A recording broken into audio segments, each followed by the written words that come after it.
Good afternoon and good morning, and welcome. Thank you for joining us for our monthly One Voice, MTMA and PMA sponsored Manufacturing Public Policy webinar, brought to you by, again, Precision Metal Forming Association and National Tooling and Machining Association.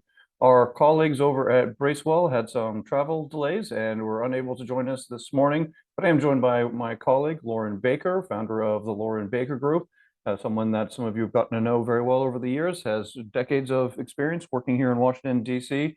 on manufacturing policy issues. So I appreciate Lauren being able to join us today and give us some insights, particularly on what's happening with steel and the metals markets. Good to be here. Thank you, Lauren. We're going to run through quite a bit as always here and try to get you out around the 35-minute mark or so if we can today. We are going to start up on Capitol Hill, given that we are literally in the process of the final hours, hopefully, of getting through this tax bill, and they're getting pretty close here. On the regulatory side, things are a little bit lighter, given that the EPA is going through some defunding process and reorganizations, as you heard from our colleague Christian Richter in the previous one. And then we'll get on over into what's really heavy on trade and tariffs. It's been quite a busy month here in Washington, as it always is, as it relates to the trade policies that are going on. So let's just jump right into the U.S. House of Representatives and the United States Senate, and where they are on, as he likes to call it, the one big, beautiful bill.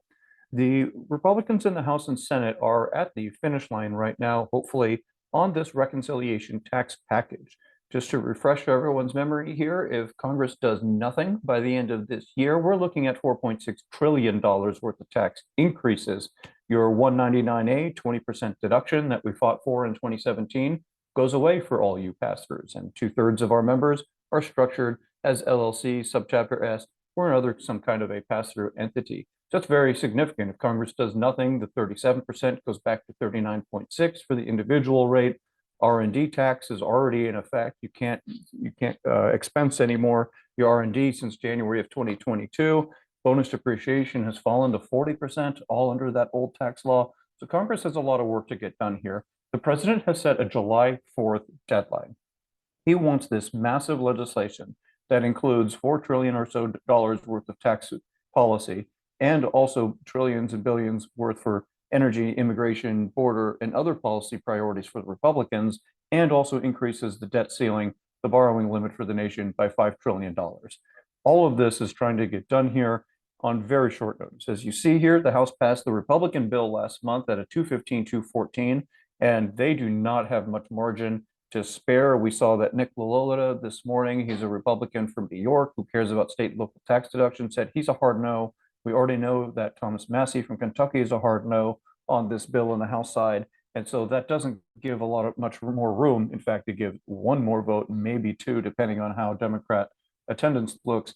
Then that doesn't, again, have much room for maneuvering over on the House side. Whereas in the Senate, they're using a process called reconciliation that allows the Senate to move a bill with only 50+1 votes instead of the entire 60. The Senate was gearing up for a vote 2 days ago on Wednesday, then it was moving for a vote yesterday, then it was moving for a vote today, and we're now hearing that a vote might happen this weekend.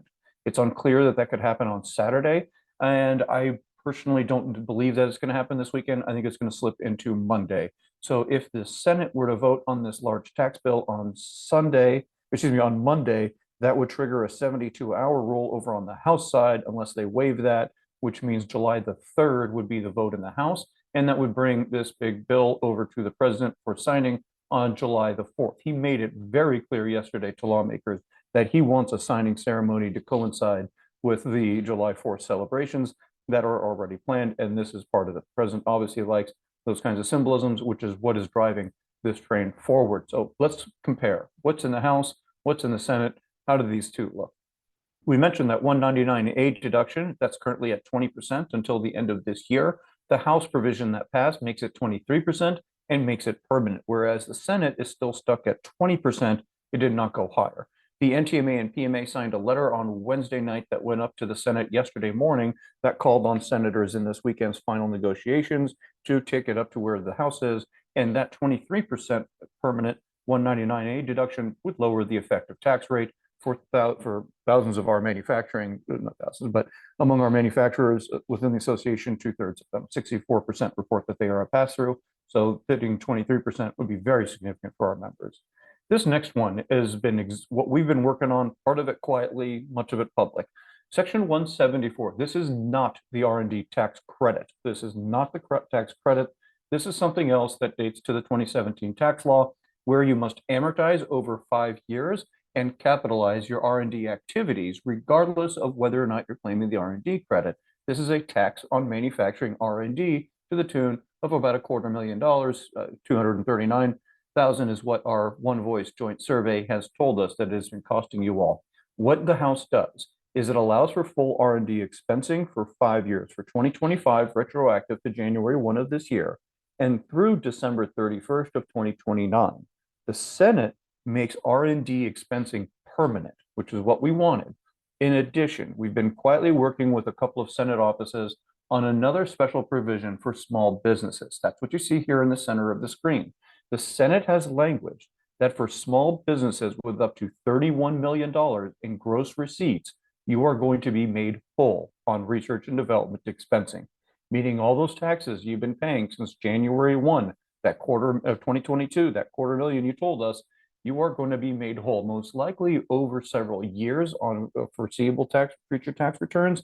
I don't know that you're going to get a one lump sum, but we'll see what the regulators end up coming up with in the final language. If this sticks, though, for our small businesses, again, that are 31 million or less in gross receipts, this will make you whole on the R&D by bringing retroactivity back to January 1 of 2022. Again, we are not done yet. This still needs to get, obviously, House and Senate, and the bill is getting bloated, and this would add to the cost of the legislation.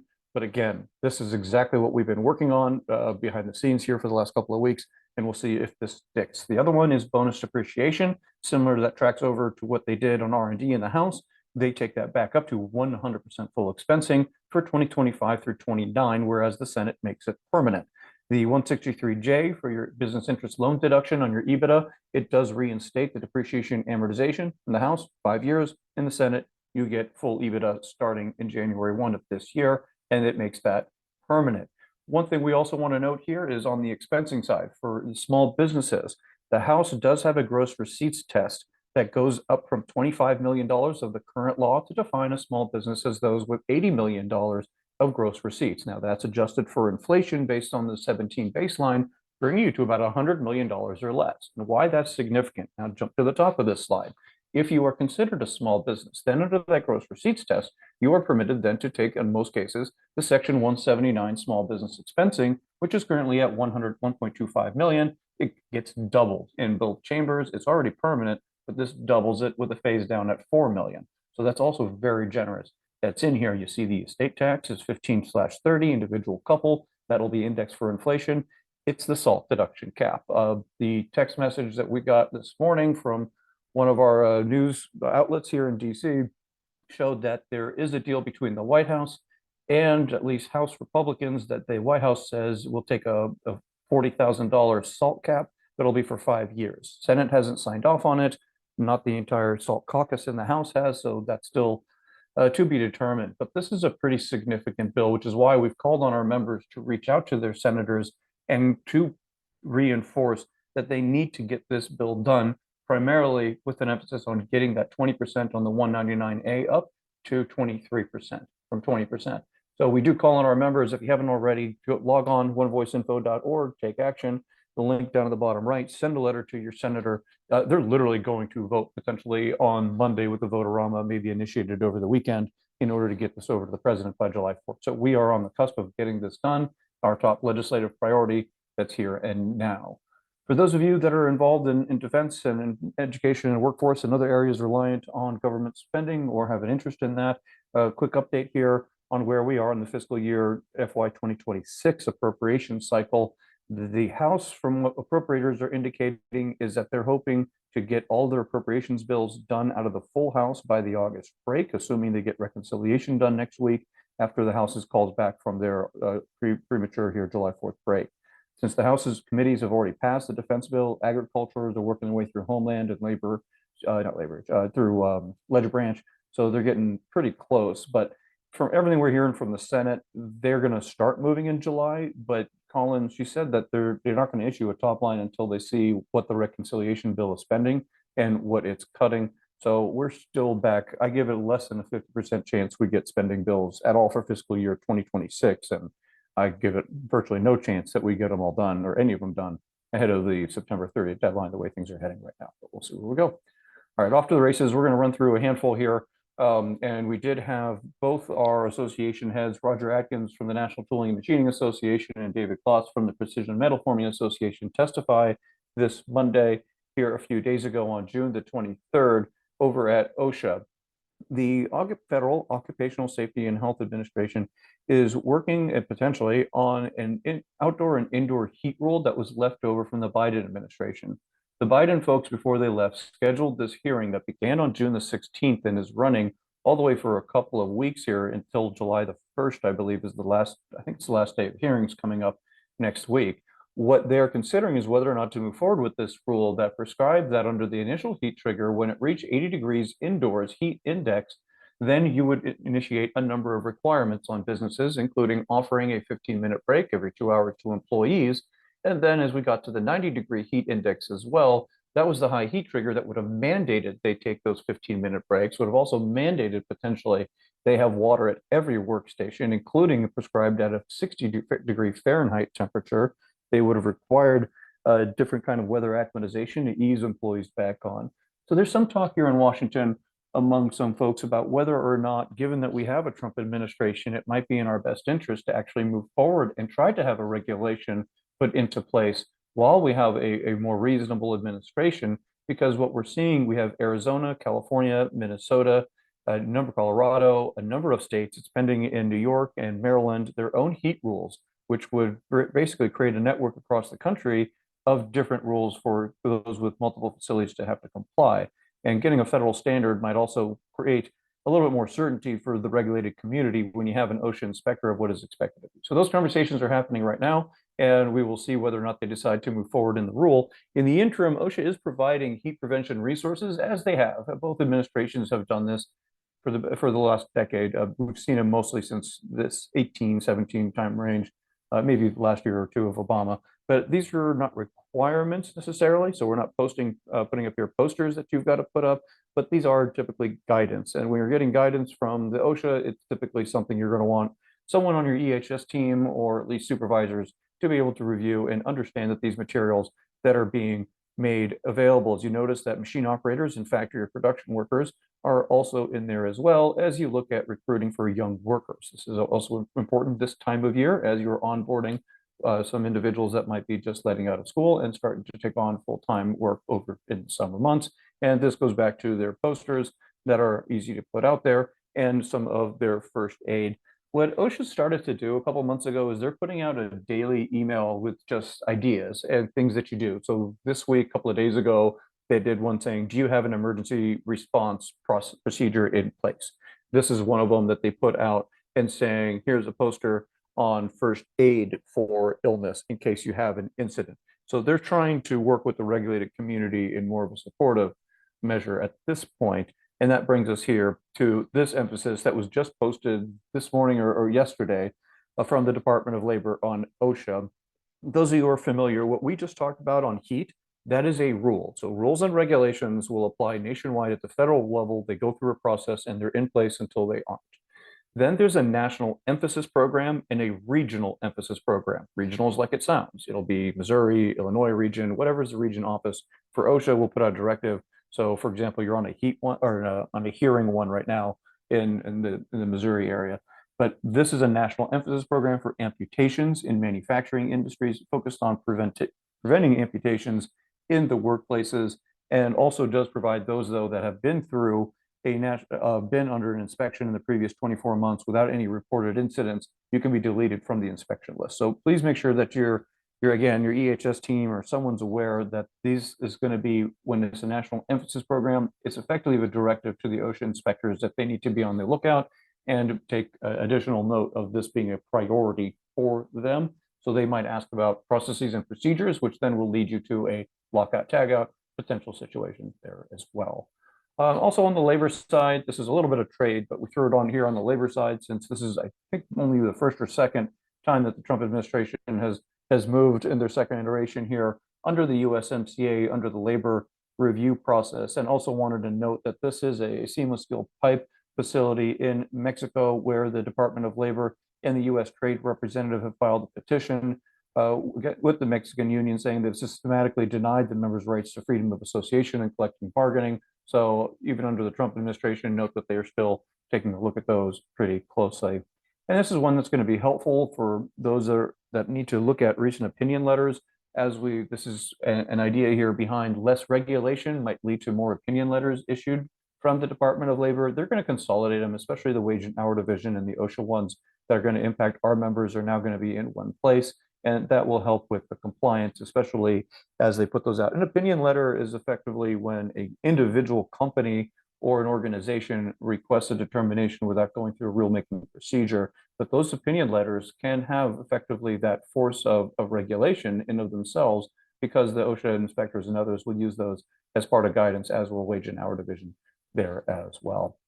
Following up from a previous webinar that we had here, as we get close to rounding out some of our regulatory slides on TSCA, the Toxic Substance Control Act, and also the trichloroethylene, the TCE regulation. We had mentioned in a previous webinar that they were looking at moving at certain dates for the requirements for filing for regulatory provisions to take effect, and those are going to be delayed by an additional 60 days that goes in there. So if you do have TCE and you still haven't dealt with some of those reporting and removal requirements, you do have a slight more reprieve, but it's important to be on those as well. Speaking of regulations to come here potentially, we still are expecting EPA to deal with this as the listening sessions now have concluded on waters of the US. This effectively deals with any water that you might have in the back that you've got a cooling pond or some kind of water that might go down into an underwater stream. It says that the EPA can regulate it all, even if it's nowhere near federal waterways. So this is something that we're watching closely, and they just wrapped up the listening sessions on that one as well. We forewarned that this one was coming. This is an additional layer here beyond what the House and the Senate have done in that just a few weeks ago. Now, after the resolution that was passed by the Hill, they have now said that lawmakers, with conjunction with the White House, have repealed the California passenger vehicle and the heavy duty standards, and we will see where this goes, which is obviously in the courts. And so that's going to take a little bit more time before they get those all finished. Know that this was more than one action. As you noticed, we had heavy duties, we got passenger, then they've got EVs, they have airports, and here's the NOx one as well. But again, Congress passed these. It's dubious whether or not they have the authority to even do that in the procedures that they took. And I think, again, these will end up in the courts, and we'll see how the markets decide to respond, whether they do or not. Speaking of the courts, we did just have a case that was decided by the U.S. Supreme Court under the NEPA, the National Environmental Policy Act. And under the NEPA, that's effectively a policy that requires the agency to go through and they had to go over and see whether the impact on NEPA is on many of the projects, in this case, upstream and downstreams, and whether or not they are subject to it. In this case, the court is saying, no, you don't have to conduct that NEPA review all the time, and there's an overreach, and that could help expedite some of the processes and procedures that are out there.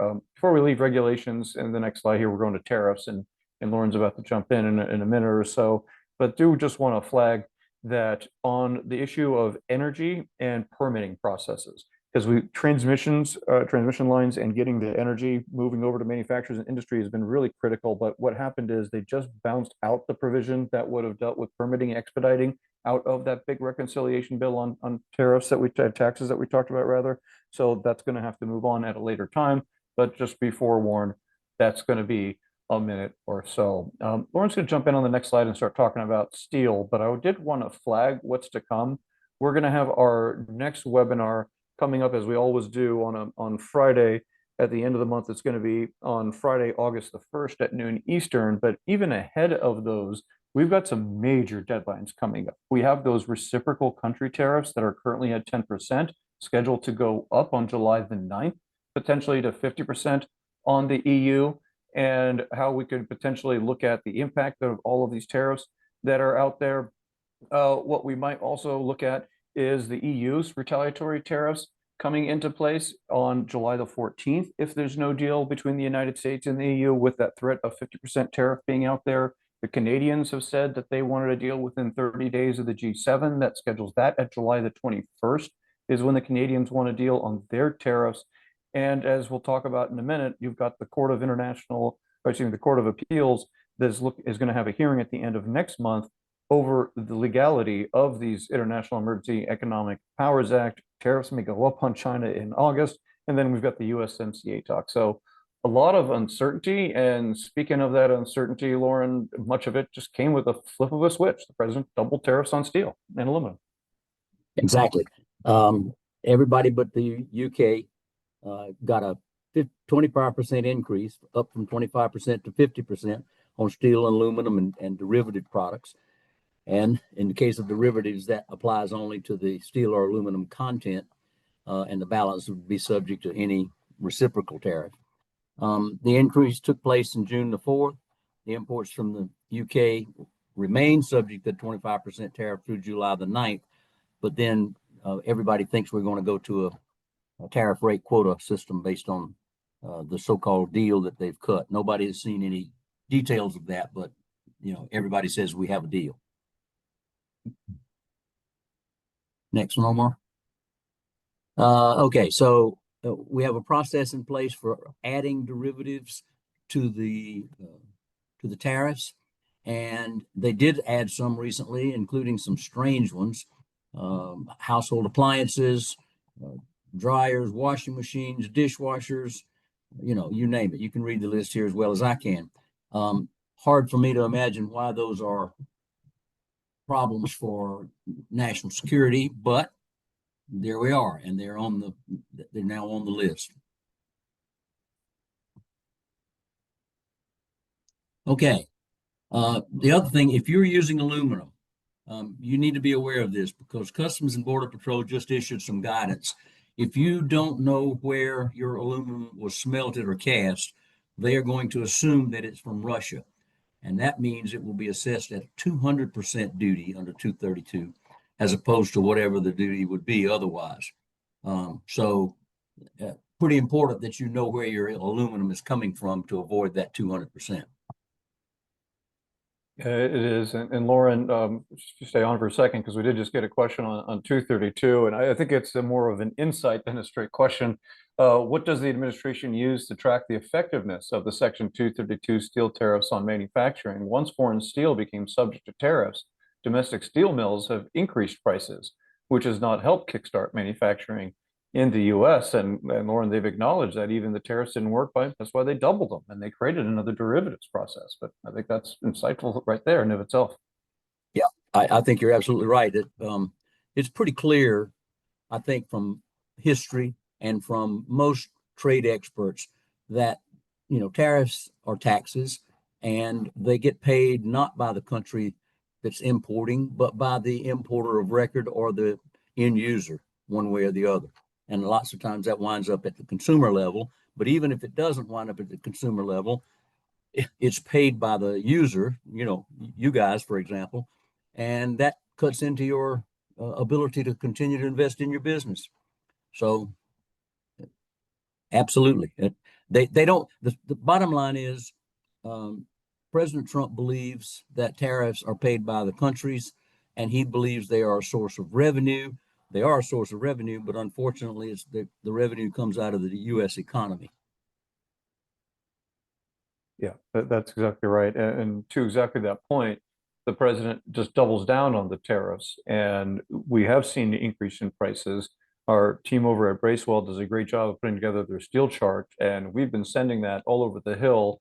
The Coalition of American Manufacturer Metals and Users, Metals Manufacturing Users, CAMU, that both NTMA and PMA are part of, issued a statement just recently expressing concern about the doubling and increasing to 50% of tariffs on steel and aluminum, and to that exact point, that these are not advancing and improving the situation for downstream manufacturers that are using those products. And that certainly is a continued area of concern. But I mean, to Lauren's point here, the president really does believe in tariffs. You take a look at now the auto tariffs, for example, as we're moving through the trade section, they are now applying additional tariffs on not just autos and auto parts, but have created a tariff inclusion process to expand the current list of automotive parts to also include additional ones as well. This is exactly what Lauren was describing on the steel and aluminum inclusion process for that 232 national security action. Well, now on the automotive side, the Commerce Department has announced that they have a process that's going to open up on July the 1st and run for 14 days and then be open subsequently quarterly, where companies and associations can petition the Commerce Department to expand the current list of products subject to the 25% tariffs on imported auto parts to others, including what you've got on the HTS list. So that's also a significant action as we're seeing that expansion out there as well. We also do have a little bit more language. I think they just published this morning in an updated last minute notice, the Federal Register, with some more details on the UK. But to Lauren's point, we don't have everything. So when we say we have a deal with the UK, we have a partial deal. So here's what we do know and what has been published. And that relates to the quota system for vehicles, which matches what they're already exporting. So that doesn't amount to much of a tariff unless they increase their exports, of Jaguars, Land Rovers, and Rolls and some of the others that they've got limited there. But you'll notice the auto parts that are on here. And obviously they've got a significant number, they do have a significant aerospace with the engine construction, manufacturing that's gone on over there. But the TBD side of it, on the steel and aluminum, they're talking about establishing tariff rate quotas, which is exactly what Lauren was talking about there. For your reminder, that's what the Biden administration created, where they were going to allow a certain amount of metals into the United States, after which point, once they hit that limit, then the tariff rate would take effect. In this case, we might potentially see, for the case of the UK, a 25% tariff taking effect afterwards, unless maybe they use the reciprocal rate. And one thing that also that Lauren mentioned with regards to what they've done on the steel tariffs right now, they increased it to steel on 50% on the value of the steel that's coming in and or aluminum, to his point. That they also then said, you now just have to do a bunch of math. You literally have to figure out what is the value, meaning what did somebody pay for that steel or aluminum, with some kind of an invoice, because they're going to audit. Lauren and I were on a call on Tuesday night, and I mean, they were very clear, Vanessa was, that you need to have attorneys. If you're importing any of these derivatives that are on the 232 steel or aluminum list, and you now have to calculate out the value of the steel or aluminum in there, and the rest is subject to the 10% reciprocal tariff, that's not something that most businesses are going to be able to do on their own. And that just further complicates the situation. But even notice here that some of these, when they establish that tariff rate quota level later on, they're going to be doing that line by line, HTS code by HTS code, which is also going to further complicate things, which is also why they issued the tariff stacking guidance that came from Customs recently. So now that we've got a flow chart for how the products coming into the US are subject to tariffs. And that's why we put this after the automotive slide. So you can see here how we've got the 232 auto parts in the UK area. And so the 232 auto parts are going to be preemptive of virtually everything else. So you can, Canada and Mexico supply chain folks there, if you're intertwined, it's going to be the 232 auto and auto parts that take precedent, and they get preferential treatment if they're under USMCA. So they would not be subject to the tariffs if they qualify and they're certified as USMCA. So you've got a two-part check there in order to bounce that product out. But then you'll see how the flow chart continues with the 232s, IEEPAs in Canada. But again, in China, these are all stackable. You can add everything together, with the exception if it has a 232 on it, then you take away the 10% reciprocal. But for China, you add their 301s, the 232s, and their opioid IEEPAs of 20% on there. But in the other countries, the US government did give some guidance, and this is particularly important for you all that are interacting with Canada and Mexico there. And this is if you need the actual data we wanted to hear, since we do have so many members that really are dealing with Canadian and Mexican imports across the border. This is how you'll start seeing your flow chart come together for products that have come out effective on June the 4th at midnight as well.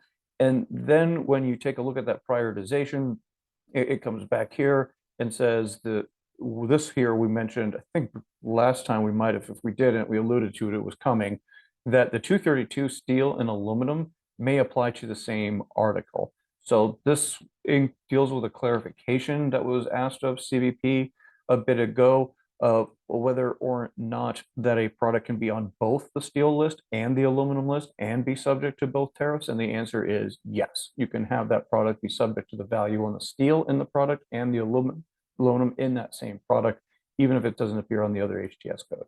So that's something to watch out for. And this is that language there on the USMCA, where you'll notice at the bottom, articles that qualify for preferential treatment What this means if it comes in certified as USMCA, what does that mean? It means you filled out the form, which is country of origin, that shows that the product really does originate in North America. Then you've got that coming in for CBP, then you're going to be just fine. And then you are not subject to the IEEPA Canada or IEEPA Mexico tariffs. Please note, steel and aluminum from Canada and Mexico are subject.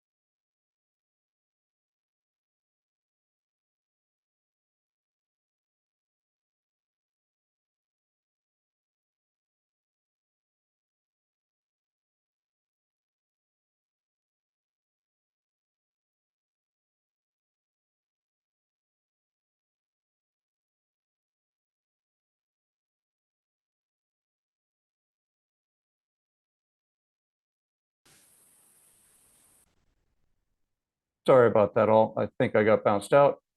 Appreciate that. Looks like I'm coming right back in.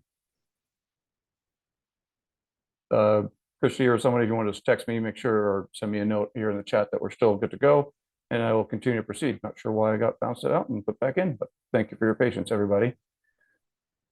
As we get ready to round out, if you do have, yep, thumbs up, thank you all. I think one person had raised a hand saying that they wanted to ask a question. If you don't mind, please type that into the Q&A and we will go ahead and get that going. For a couple of things, thank you. I see that coming in. If you don't mind, type in any questions that you've got. We'll wrap up here in just a few more minutes. We did want to clarify here for the fee for Chinese-built vehicles, vessels rather, that are carrying vehicles. There's some changes here. They changed it. It's no longer $150 per car equivalent unit. It's now $14 per net ton, starting on October 14th. So this is important to understand, that the president's no longer just tariffing the products, the countries, but it's also now tariffing the actual mode of transport as well. And here's the in-transit guidance. CBP has updated yet another guidance with regards to transit for entry. So this just means if you were trying to bring in something for IEEPA in April or May and it didn't make it in, there might be a further opportunity for you to have some relief. And that's something to take a look at, that in-transit guide, but definitely you're going to want to talk to your customs broker before hoping that you're in the clear on something like this. All right, we're going to talk legal stuff. My wife's in the next room. She's the lawyer. I'll fake it for a few minutes. The Supreme Court, that's what SCOTUS stands for, Supreme Court of the United States, has declined to hear the case on the International Emergency Economic Powers Act as it relates to the president using that law from 1977 rather, to impose tariffs on all countries. So these would be the tariffs on Canada and Mexico on the border going back to March. Well, those are the 25s and 10s. These would be the 20% combined IEEPA tariffs on China under opioid, and then it would be the 10% global reciprocal tariffs that the president has put in place. All of those have been under IEEPA. The Supreme Court has said we're not going to expedite consideration. And why is that important? It goes back to that key date that I put up there earlier, right before Lauren gave the overview of steel. And that key date there being that the president's looking at increasing all these tariffs on the countries potentially on July the 9th. Again, Liberation Day Part 2 is July the 8th. And where does that bring us? That means you're going to have tariffs in place. The tariffs are going to remain in place on these countries while these challenges are moving through the courts. So multiple legal challenges that are coming from the companies, the groups, as Paul has kind of given us an overview of some of the small toy company that's bringing one of them. But there's two main pathways. I'm simplifying, but there's two main pathways that we're watching. That's the U.S. Court of Appeals for the Federal District. And that's where we also want to take a look at the Court of International Trade, because they said the president does not have the authority under the IEEPA to do this. He has the authority under other rules, whereas there's some consideration for the two-part process here in the courts. The first one's going to come up with oral arguments on July the 31st. The real lawyers out there do all believe this is going to the Supreme Court, again, no matter what. Just because they denied to do an expedited hearing, it usually means that they want this to get fleshed out. And in order to do so, it's going to take some time, which means that, again, going back to the top bullet, all tariffs that are being challenged will remain in effect. And it looks like the challenges are going to continue into the fall of this year, which means you still have some time to go. And don't forget of those 301 tariffs that are still hanging out there. We had a handful that are more COVID and medical related. Those have been extended from May 31st to August 31st. If you have one on there, take a look at notice. But again, on trade, there's been every week, there's been multiple major actions. And wait till we get to that July the 9th, there's going to be even more there. Okay, we're going to wrap up here in about 30 seconds or so. As always, we like to give you some latest slides that come across our desk that deal with some data points that we want to flag for you all. As always, feel free to type anything in the question and answer box, and we'll try to wrap that up and answer that question here in a couple of minutes. This gives you an idea of some of those tariff dollars, to Lauren's point, that people are paying. Here's on the Canadian side. This is the Canadians. You can see almost 2 billion Canadian dollars that are coming in terms of tariffs that have been collected on US goods going into Canada. In the meantime, we talked about our $5 trillion debt increase, that's ceiling increase that's going to be included in this reconciliation bill. Not a great pathway that we're on right now. Hopefully some of the manufacturing activity will generate some added revenue. We were asked to comment a bit on the Israeli and US strikes on Iran. And I think that this slide says quite a bit. If you look at the date timeline, it's settled fairly well and consistently in that roughly $70 or so, mid 70s. A barrel was around 74 the other day, and you can see it just came back up $3 or so. Though it doesn't seem to have as much of an impact on the domestic price at the pump as we look at. I think we're the lowest since 2021, might have been what I read the other day. So that is still fairly significant. And then you can see, obviously, the China market bottoming out, meaning the Chinese purchases of US crude falling quite significantly there.